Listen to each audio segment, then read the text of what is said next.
Hi, welcome to Scofield Farm. I want to show you how to top peppers. Now, not everybody tops peppers. Some people like to just let them grow up a single main stem like this.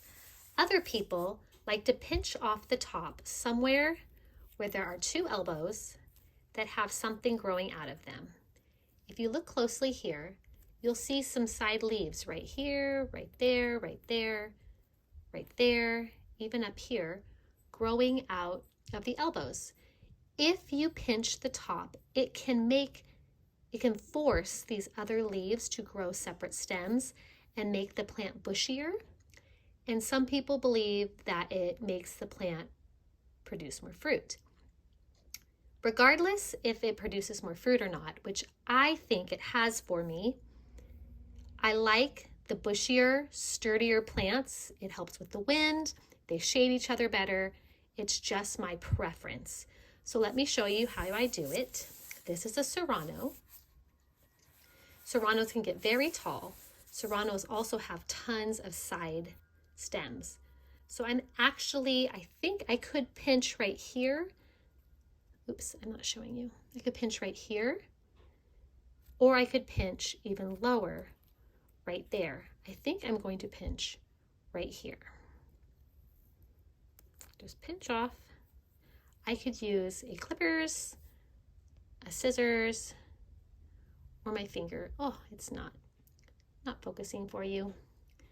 But there are two tiny little stems that are going to come up on either side.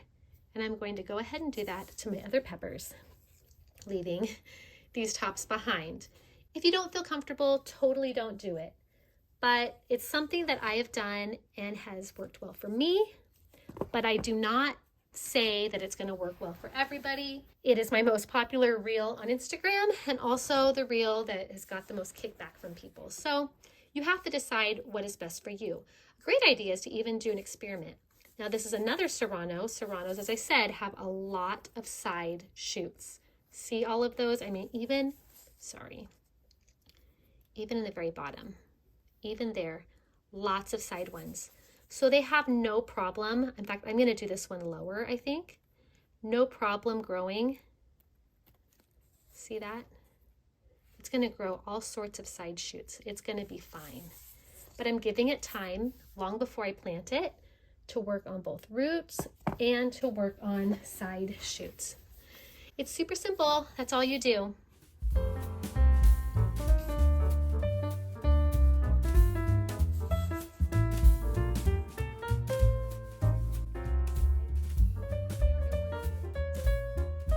This is a cayenne. Every pepper's different. If I have a pepper that's really small, I may not do it on that pepper. Like if the plant is, this one I can see little side shoots. You might not see them, but I see them right there and right there. So that's where I'm going to do it. There's also side shoots on this one right here and right here. So it should grow back fine. By the end of it, I'm going to have a ton of greens that I will probably put back in the compost to feed the soil. And another thing I wanted to show you was my sweet potato starts are looking so good. Actually, there's slips right here. That is all from a white sweet potato. This is from an orange sweet potato. Whoops, right here. See that? And I'm going to show you the next step that I do.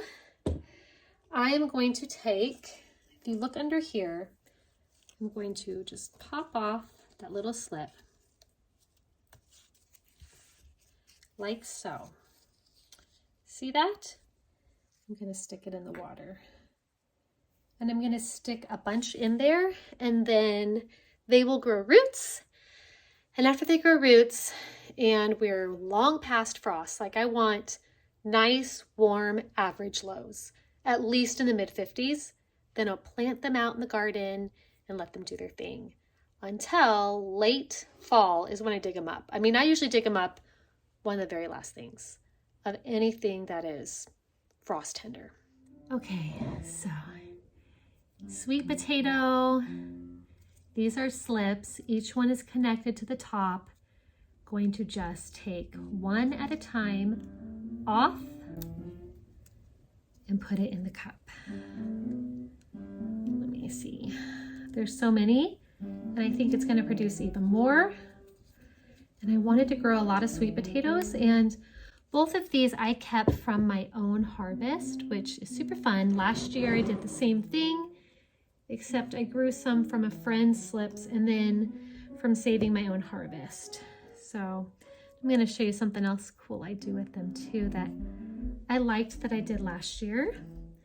Oh goodness, it's hard to see where these start a new one and where an old one, new one starts, old one begins or ends, or however you say that. Seems like there's going to be a lot here though.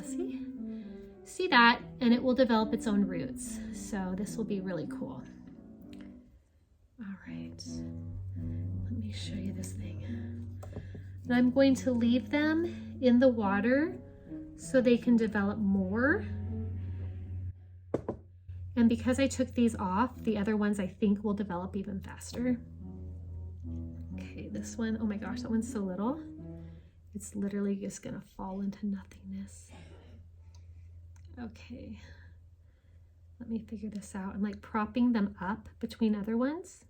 Okay, let me show you this real fast. Okay, I got this really cute propagation station from my sister-in-law, and I put the sweet potato slips in it. I did this last year and it was so beautiful as it got going. And then I also have these two little jars that I did it in as well. And then this is how it looks. I'm gonna let those little tiny ones develop. I need a new toothpick. Let these tiny ones develop, and I'll put those in water next. One last thing I want to show you this evening. I want you to see how far along my ginger has come. I had a video where I showed you me starting it. This is going to be awesome. Look at this. Look at that. It's got leaves. This one is like going into the shelf. I'm not going to plant them out till we are 100% past frost risk. And we could possibly have a frost this weekend. So I'm still just watching and waiting. But this is awesome. Last year, they were nowhere near that size when I planted them out. So I'm anticipating a much better harvest. And I'm so glad I started them indoors earlier. Thanks for joining me. Just a few little updates. I hope you have a wonderful start of spring. Happy spring. And if you've never tried pinching back peppers, I hope you give it a consideration. Pepper production is really important for us. We use a lot of peppers, we grow a lot of peppers. It has been great for us. So it's just another tool to hopefully make your garden more productive. Have a wonderful evening or day, but definitely spring. Take care.